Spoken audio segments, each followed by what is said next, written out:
Hello viewers, welcome to my channel Recipe Talks. ఈ రోజు recipe sweet corn pakodi. రోజు పిల్లలు స్కూల్ నుండి ఇంటికి రాగానే అమ్మ ఆకలిస్తుంది ఏదైనా పెట్టు అని తెగ గోల చేస్తుంటారు. అలాగని ఏదో ఒకటి చేసి పెడితే విసుక్కుంటారు. అందుకని ఈసారి స్వీట్ కార్న్తో ఇలా పకోడీ చేసి పెట్టని హ్యాపీగా తినేస్తారండి. ఇక వీడియోలోకి వెళ్తే ముందుగా ఒక బౌల్ తీసుకొని ఒక కప్పు బాయిల్డ్ కార్న్, అలాగే 3 కట్ చేసిన ఆనియన్స్ని వేసుకొని వీటిని గట్టిగా నలుపుతూ ఒక 2-3 నిమిషాలు కలుపుకోవాలి. ఆ తర్వాత అందులో కచ్చా పచ్చాగా చేసుకున్న ఒక కప్పు రా స్వీట్ కార్న్ని వేసుకొని మళ్ళీ ఒక 2-3 మినిట్స్ బాగా నలుపుతూ కలుపుకోండి. ఇలా కలుపుకున్నాక ఇందులోకి 1 కప్ శనగపిండి, 3-4 స్పూన్స్ బియ్యం పిండి, 1/2 టీ స్పూన్ జీలకర్ర, 1/2 teaspoon garam masala, 1/2 teaspoon jeera powder,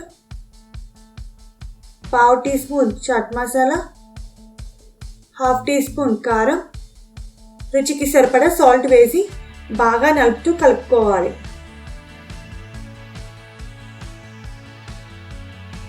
ఇందులో సాల్ట్ వేసాం కాబట్టి ఇలా గట్టిగా కలుపుతూ ఉంటే ఆనియన్స్లో ఉన్న వాటర్ అంతా కూడా బయటకు వచ్చేస్తాయి.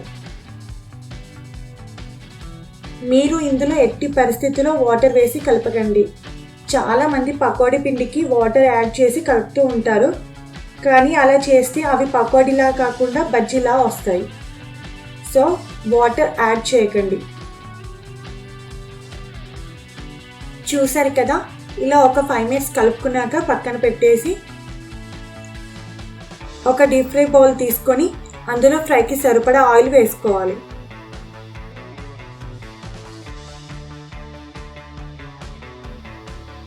ఆయిల్ బాగా హీట్ అయ్యాక అందులో మనం కలుపుకున్న పకోడీ మిశ్రమాన్ని కొంచెం కొంచెంగా వేసుకోవాలి.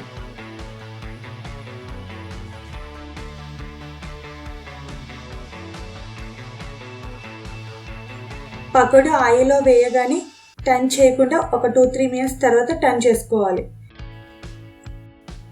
వెంటనే టర్న్ చేస్తే పకోడీ విడిపోతుంది.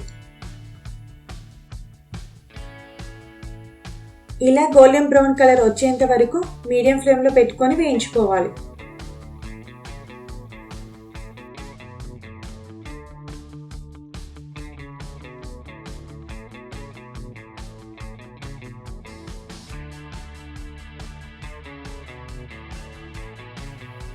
పకోడీ మిశ్రమాన్ని ఆయిల్లో వేసేటప్పుడు మాత్రం స్టవ్ సిమ్లో ఉంచి వేసుకోండి.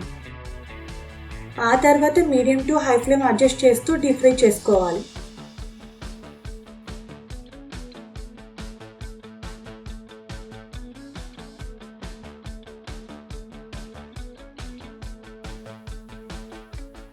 వేడి వేడి పకోడీ రెడీ అయిందండి. ఇలా వేడిగా ఉన్నప్పుడే సర్వ్ చేసుకొని తింటే పకోడీ చాలా టేస్టీగా ఉంటాయి.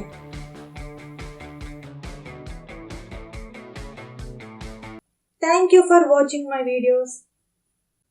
Please like, share, subscribe my channel.